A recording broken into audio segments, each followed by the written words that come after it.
Bharatiya Janata party पर आरोप लगा रहे हैं वहाँ के विधायक का। आरोप लगाने वाले लगाते रहते हैं, आरोपों से थोड़ी पार्टी चलती है, पार्टी तो अपने काम से तो चलती है। आपने प्रेस वार्ता करके सफाई किस बात की दी है, क्यों करनी पड़ी भारतीय जनता पार्टी को सफाई की? प्रेस तो राजनीति में होती रहती है, हम अपनी बात कहते रहते हैं प्रेस। वो तो बोल रहे हैं ना कि आप भारतीय अरे उनके बोलना तो उन्हीं के बोलने को चलाओ, फिर जो मैं बोल रहा हूँ वो चलाओ। एक अंडरपास मांगा था, लेकिन भारतीय जनता पार्टी की सरकार ने दो अंडरपास दिए।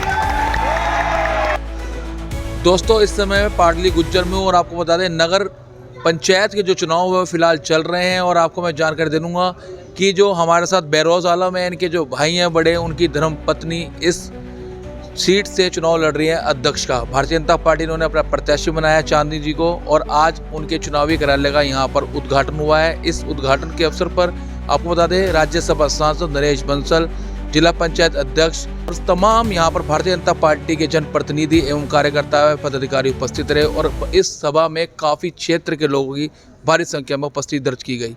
हम बात करेंगे उनसे कि वो किस तरह के विकास कार्य इस क्षेत्र के लिए करेंगे यदि वे अध्यक्ष यहाँ से चुने जाते हैं। तो हम जी, जिस तरह से हम देख रहे हैं आज आपके चुनावी कार्यालय का जो है उद्घाटन विधिवत रूप से यहाँ पर हुआ है और भारतीय जनता पार्टी के तमाम यहाँ पर बड़े नेता अधिकारीगण यहाँ पर पहुँचे थे और उन्होंने आश्वासन दिया है यदि आप यहाँ से अध्यक्ष बनते हैं जो क्षेत्र का जो विकास है वो चौमुखी विकास और अच्छा किया जाएगा। देखिए, हमारी नगर पंचायत अभी कागज़ में एक शहर बना है। ये शहर की पहली सीढ़ी है। हम चाहते हैं कि हमारी नगर पंचायत धरातल पे भी एक शहर दिखाई दे जी।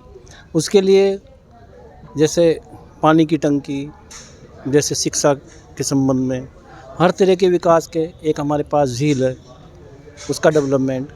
ये जब हमने बीजेपी ज्वाइन की थी यहाँ से 2015 में, तो बीजेपी में जब हम गए थे तो हमने 3 चीज़ मांगी थी।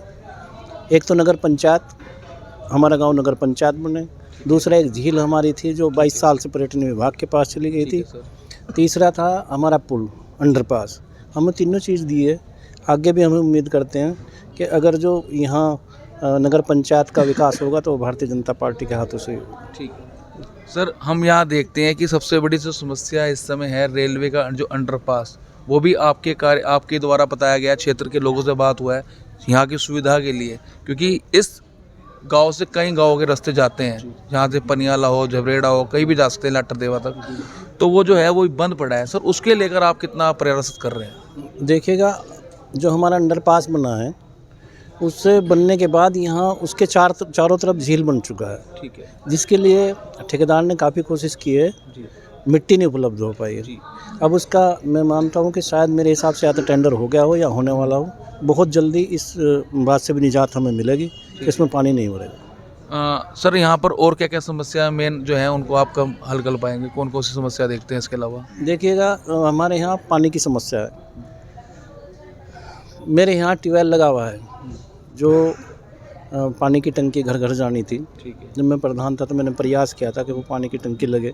उसी टाइम से वो रुका पड़ा है। मेरी कोशिश हो कि वो पहले साल में मेरे यहाँ पे टंकी का निर्माण हो और घर घर पानी मिले। सर, अगर बात की जाए इतनी समस्या, आपने टंकी की बात बताई, सड़कों की बात बताई, लेकिन क्षेत्र में जो है कांग्रेस के विधायक हैं, क्या वो इस समस्या पे ध्यान नहीं देते? उन्होंने तो किसी भी बात पर ध्यान नहीं दिया आज तक। अगर एक भी आदमी बता दे कि उन्होंने क्या किया है जी, यहाँ कोई काम नहीं करते। लेकिन क्षेत्र की जनता उन्हें वोट भी करती है, किस बेस पे कर देती है फिर? सर, देखेगा, वो एक 3 बार के विधायक हो गए। आदमी सोचता है यहाँ से कि जैसे यहाँ गांव में आए, चुनाव लड़े। अब पार्टी बाजी का ऐसा हिसाब है कि भारतीय जनता पार्टी से डरा के वोट ले जाता है, जबकि भारतीय जनता पार्टी से डरने की ज़रूरत नहीं है मुसलमान को। तो भारतीय जनता पार्टी को इस बार क्या यहाँ का वोटर वोट कर पाएगा, ये आपको कन्फर्म है? अब के इस चुनाव में भी वोट करेगा और 2027 में भी वोट करेगा। तो 2027 में क्या आप स्वयं विधायक का चुनाव लड़ेंगे, ऐसा है आपको कलियर विधानसभा से? सर, वो पार्टी का जो भी निर्णय होगा सर माथे पर। क्योंकि हमारी जो भाभी जी हैं वो इस समय कलियर में देख रही है भाई अपना बड़ा काम। जी, ऐसा है। देखिए, जो पार्टी निर्णय लेती है, पार्टी सोच समझ के लेती है। जो भी पार्टी का निर्णय होगा वही किया जाएगा। तो आपने सुना, भारतीय जनता पार्टी के सच्चे सिपाही हैं बेरोज आलम, और साफ तौर पे कहा है कि 2027 में भी वोट होगा और इस बार जो 2024 में नगर पंचायत का जो चुनाव लड़ा जा रहा है, इस बार भी उनको यहाँ की जनता पूरे सह सम्मान के साथ चुनेगी और यहाँ का मुखिया अपना बनाकर इस क्षेत्र का विकास करने का काम करेगी। सार्थक करके दिखाया है। जिस वर्ग को भय दिखा करके हमसे दूर रखा गया था, आज उस वर्ग में भी ज़बरदस्त परिवर्तन दिखाई पड़ रहा है। वो सब भारतीय जनता पार्टी से जुड़ना चाहते हैं, जुड़ रहे हैं, क्योंकि उन्होंने देखा है कि जितनी विकास योजनाएं हैं, चाहे वो सड़कें बनी हों, चाहे वो प्रधानमंत्री आवास मिले हों, चाहे मुद्रा लोन मिले हों, किसान सम्मान निधि मिली हो, गैस के कनेक्शन मिले हो, नल से जल मिला हो, किसी में भी कोई भेदभाव नहीं हुआ है। हर वर्ग को उसका लाभ हुआ है। इसको देखा है तो आज मुस्लिम भाई भी हमारे साथ जुड़ रहे हैं। जब हमने पूछा कि काजी निजामुद्दीन साफ तौर पे आरोप लगा रहे हैं कि भाजपा सरकार निर्वाचन आयोग को दबाव में लेकर कांग्रेस प्रत्याशियों का पर्चा निरस्त कर रही है, इसी तरह से इस्लाम चोरी का पर्चा निरस्त मंगलौर से किया गया है, जो कांग्रेस प्रत्याशी थे मंगलौर नगर पालिका सीट से, उसके बारे में राज्यसभा सांसद ने क्या कहा, सुनिए। आरोप लगा रहे हैं वहाँ के विधायक, आरोप लगाने वाले लगाते रहते हैं। आरोपों से थोड़ी पार्टी चलती है, पार्टी तो अपने काम से चलती है। आपने प्रेस वार्ता करके सफाई किस बात की दी है, क्यों करनी पड़ी भारतीय जनता पार्टी को सफाई की? प्रेस तो राजनीति में होती रहती है, हम अपनी बात कहते रहते हैं। प्रेस वो तो बोल रहे हैं ना कि आप भारतीय, अरे उनके बोलना तो उन्हीं के बोलने को चलाओ, फिर जो मैं बोल रहा हूँ वो चलाएंगे। बहरोज आलम जी ने एक अंडरपास मांगा था, लेकिन भारतीय जनता पार्टी की सरकार ने दो अंडरपास दिए।